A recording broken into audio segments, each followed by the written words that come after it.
Un saludo muy grande y cariñoso a todos los radioescuchas.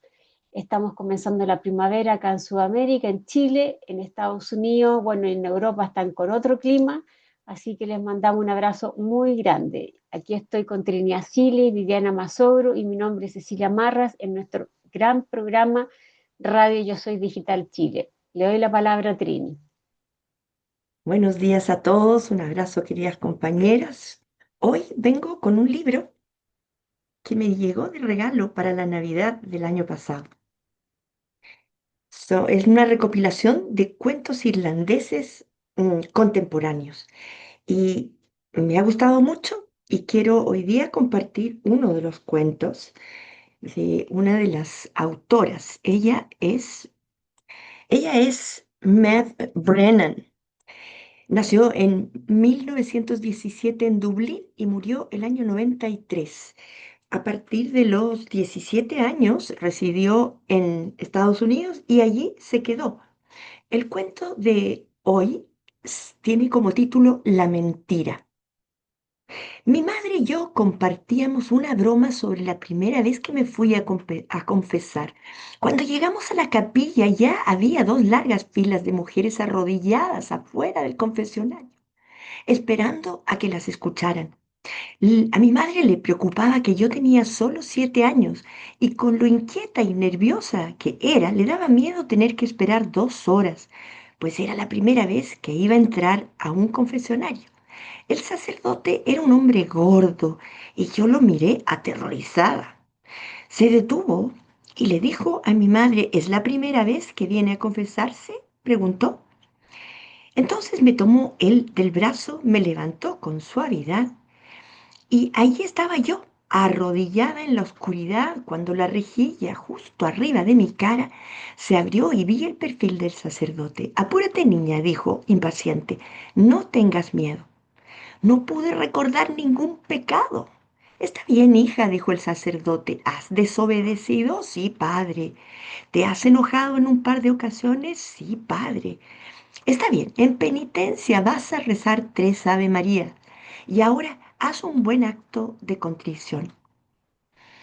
Las caras irritadas de las mujeres afuera era terrible. ¿Qué penitencias te puso? Preguntó mientras caminábamos de vuelta a casa. 3 Ave Marías. Cada vez que iba a confesarme recibía la misma penitencia, 3 Ave Marías. Y mi madre siempre me preguntaba lo mismo.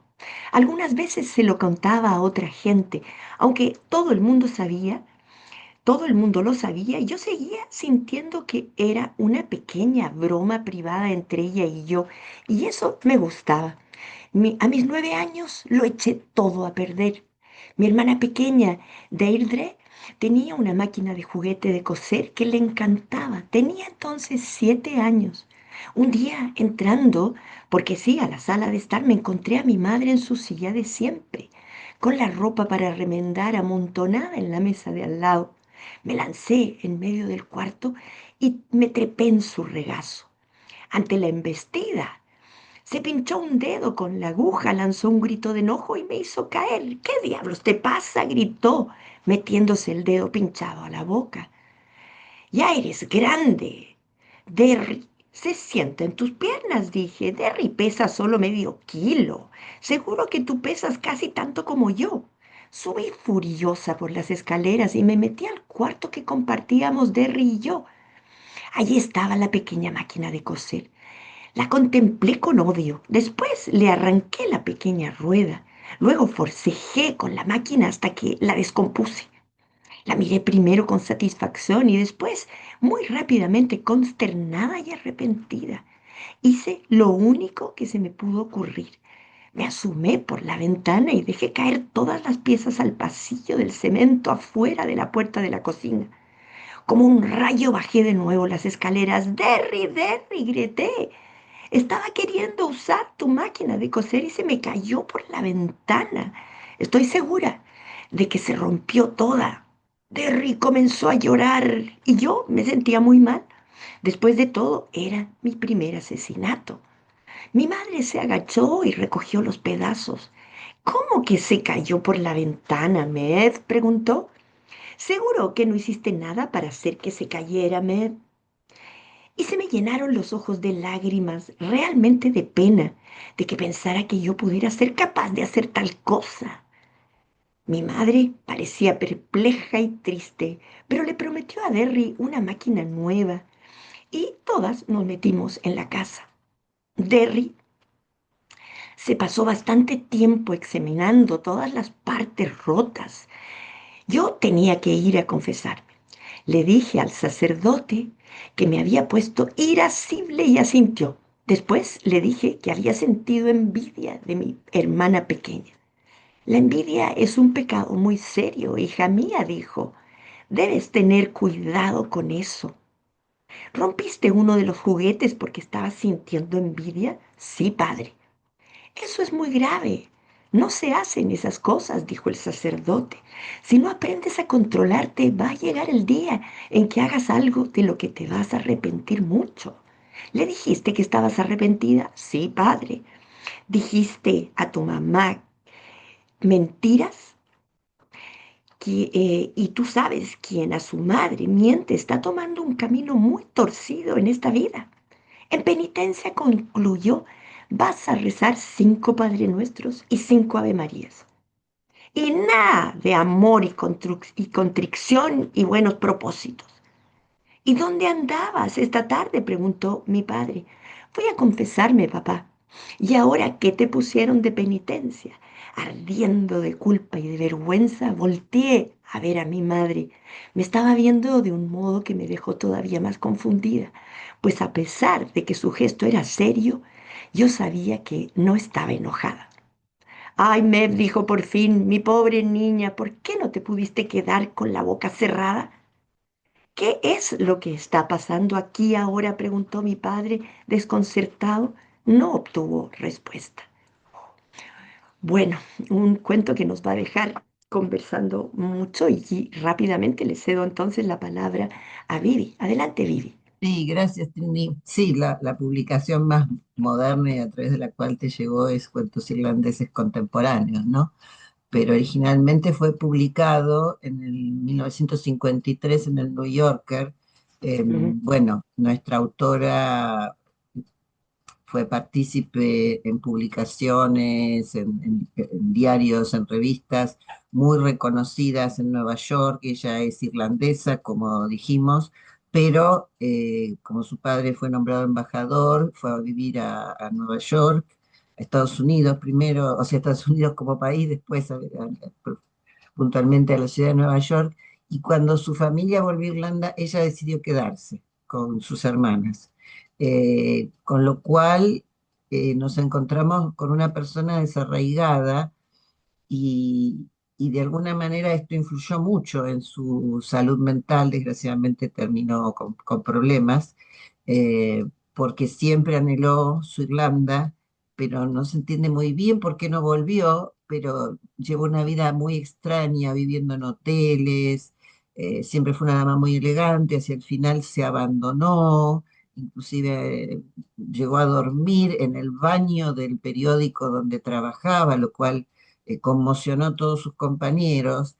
¿Y por qué hoy decido hacer este comentario respecto a la vida de la autora, que generalmente no lo hago al comienzo? Porque acá me apareció la famosa controversia o puntos de vista de si uno debe leer conociendo el contexto del autor o autora, o si uno debe leer virgen, es decir, sin conocer. Yo creo que en este caso es importante porque La mentira es un título que podríamos decir hasta genérico, ¿no? Está presente en muchos relatos, en novelas, y acá, personalmente, por eso los invito a los lectores a pensar estas posturas.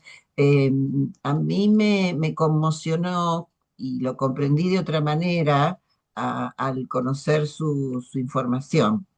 ¿Por qué? Porque es autobiográfico, los nombres que aparecen son los de ella y los de su hermana, y uno se pregunta de qué manera ese vínculo con su madre, esa mentira que para ella fue una mentira catastrófica, cuando creo que no sé, no voy a decir todos, pero muchos de niños hicimos una macana y la escondimos o la ocultamos atrás de una mentira.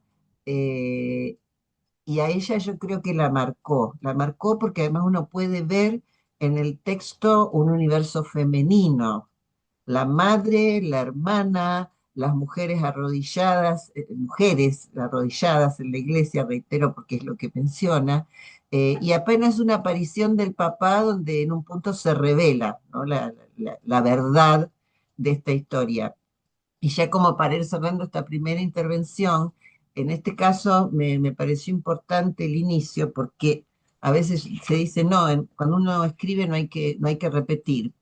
Pero acá hay dos cosas que se repiten varias veces en el primer párrafo. Una es la primera vez, destacando que era su primera vez que se iba a confesar. Y creo que es una marca muy importante para todos los que hemos pasado por eso, sentarnos o arrodillarnos frente a alguien que nos va a juzgar y confesar nuestros pecadillos, ¿no? Porque a los 9 años que hasta el sacerdote en eso es muy comprensivo, ¿no? Bueno, desobedeciste, no sé, rompiste algo, pero no había nada terrible en sus primeras confesiones. Pero esta frase se repite 3 veces por lo menos, ¿no? Y el otro es, eh, nos arrodillamos, arrodilladas, arrodillamos, pasamos frente a la fila de mujeres arrodilladas, esperaban arrodilladas, no Mm. solo en el confesionario, sino en la fila que hacían. A mí por lo menos me impactó, porque ya creo que en nuestra época no esperábamos arrodilladas, podíamos esperar de pie o sentadas en un banco. Entonces, está como, sin hacerlo explícitamente y sin extenderse demasiado, está caracterizando el tipo de vínculo o el tipo de actitud que se tenía en las iglesias en el momento en que era pequeña.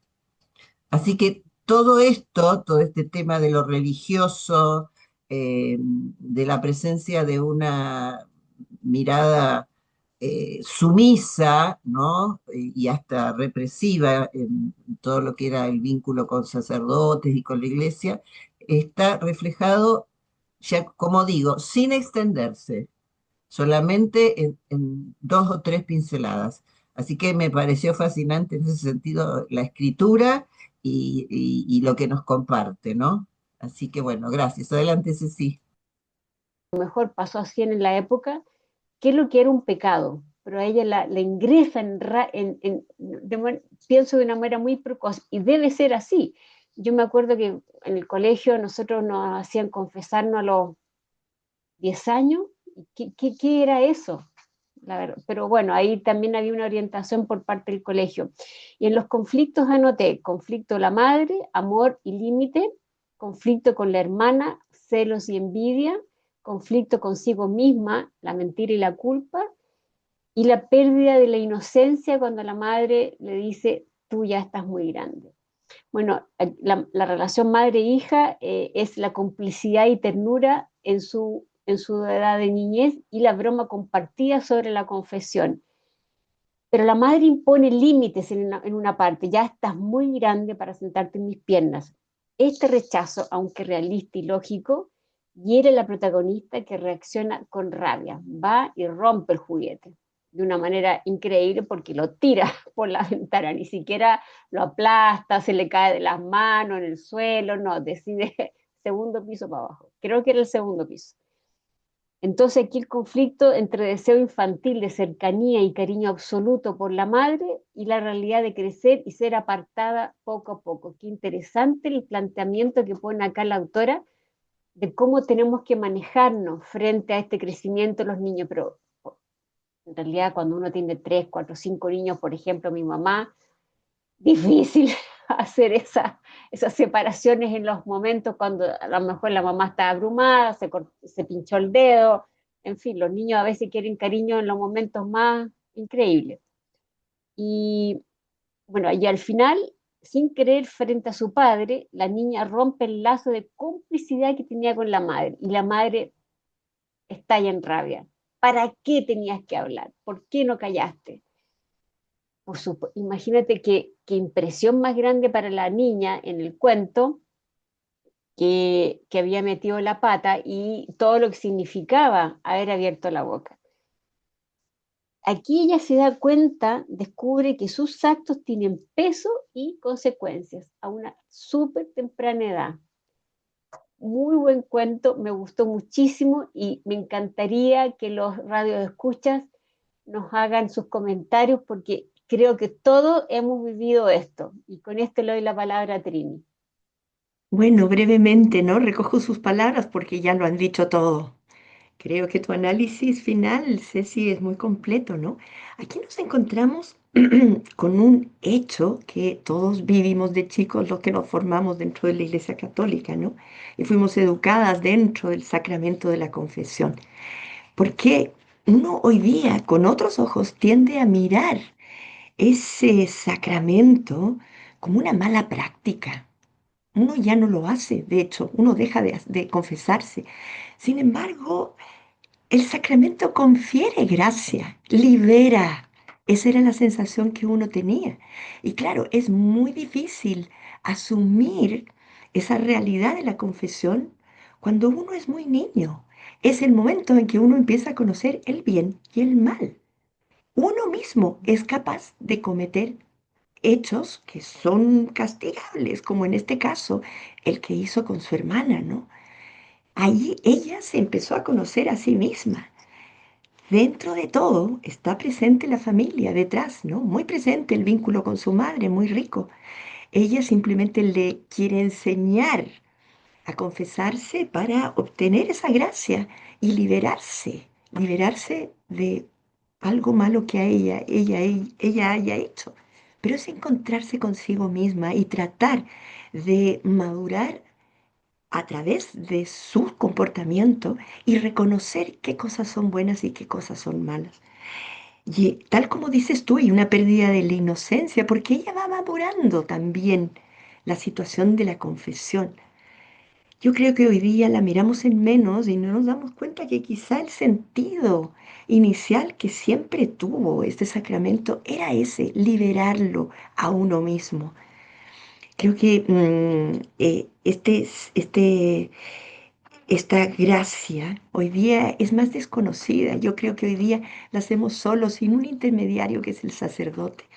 Porque ese sacerdote, desgraciadamente, bueno, tuvo una historia un poco trágica, ¿no? Y ya la gente ha perdido ese sentido y esa comprensión que tenía este sacramento. Por otro lado, hay que pensar en una Irlanda muy católica, donde las culpas acechaban a las personas. Pero hay que tratar de distinguir, ¿no? Lo que es liberarse de un mal hecho que hemos cometido y no infundirlo a través de culpas. Me gusta mucho el escenario en el que se realiza este cuento porque hay bondad, hay ternura, hay incluso inteligencia emocional de parte de la madre. Estoy segura que la madre siempre supo que la que había roto la máquina intencionalmente había sido su hija, la conocía. Sin embargo, lo maneja con mucha sabiduría y la chiquilla es capaz de captar todo esto, incluso con la participación del padre al final, ¿no? Muy buen cuento y me gustó mucho lo que dijeron las dos. Espero que lo lean. Tiene 3 hojas, muy corto, muy contenido, pero al mismo tiempo muy sugerente. Gracias, chiquillas. Un abrazo para todos nuestros radioescuchas. Gracias, Trini. Yo voy a poner énfasis en los sentimientos y en las emociones que recorren el cuento, ¿no?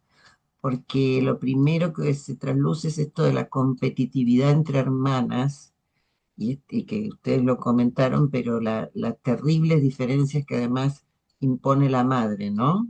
Porque en el caso de los varones siempre es el primogénito, y en el caso de las mujeres, por lo menos en esas épocas, era la niña pequeña, era la que había que proteger. Pero también hay un hecho que es muy femenino, una acción que es muy femenina, que es la acción de coser. No casualmente, eh, ella se sube al regazo de su madre mientras está cosiendo y se desata la tormenta porque al subirse su madre se pincha. Inclusive hay una exageración porque si la hermana tenía 2 años menos, ¿cómo puede pesar medio kilo y ella estar casi en el peso de su mamá? O sea, cómo la mamá también eh, impone diferencias muy potentes, ¿no? Y lógicamente, o no lógicamente, pero era una pequeña y una reacción que tiene, no ataca a la hermana directamente, pero ataca a este símbolo también de lo femenino, que es la máquina de coser, y que era el juguete preferido de su hermana. Eh, Otro tema es la hipocresía por la forma en que se oculta, se tapa o se esconde como una broma entre su mamá y ella, que cuántos pecados o qué nivel de pecado confiesa y la penitencia del sacerdote.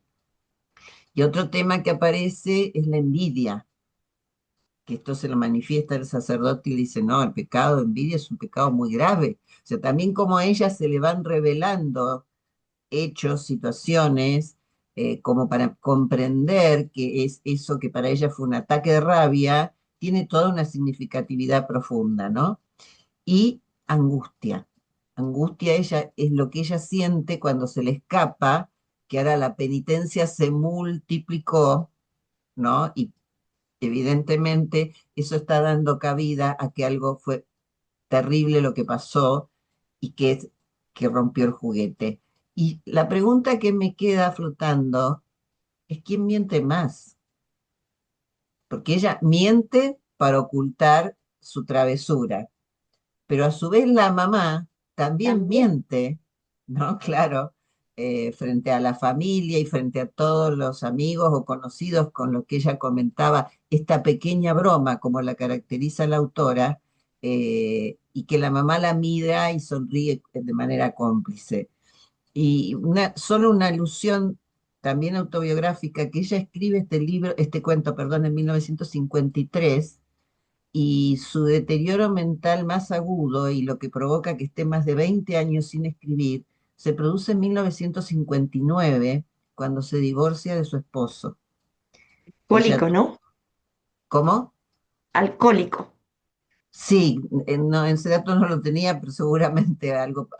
Dice que era un amor apasionado que ella sentía por que era un británico además, ¿no? Que también eso, una cosa es ser británico y otra cosa es ser irlandés, y que esto la lleva a un deterioro mental terrible y que nunca haya podido construir un hogar y que se haya convertido en una persona de la calle también. Realmente eso impresiona mucho. El último dato es que ella estuvo así, por ese apagón que tuvo, digamos, en la escritura, ella fue reconsiderada o llevada de nuevo al conocimiento después de su muerte. No, no tuvo el reconocimiento, sí lo tenía cuando publicaba en los periódicos, que lo hacía bajo un seudónimo, pero no lo tuvo en cuanto a lo que es publicaciones y textos, y por eso tan importante que se la haya recuperado después de su muerte. Si no, nos hubiéramos quedado sin una voz femenina muy importante de la literatura. Así que gracias, Trini, como siempre, por traer el cuento, y gracias a todos los que nos acompañan y lean lo que está muy bueno. Y otra cosa que me llamó la atención, ¿por qué el padre, dentro de la fila enorme que había para confesión, la saca a ella primero? Ella no era la primera. ¿Por qué él la eligió? No sé, ahí nos queda. Trini, ¿qué piensas tú? Porque era muy Creo, pequeña, ¿cómo le iba a hacer esperar claro, toda esa fila de rodillas? porque además era su primera confesión, entonces tenía Claro, que ser una iniciación importante, entonces Importante, el ¿no? cura le da la importancia que sentirse tiene, valorada, ¿no?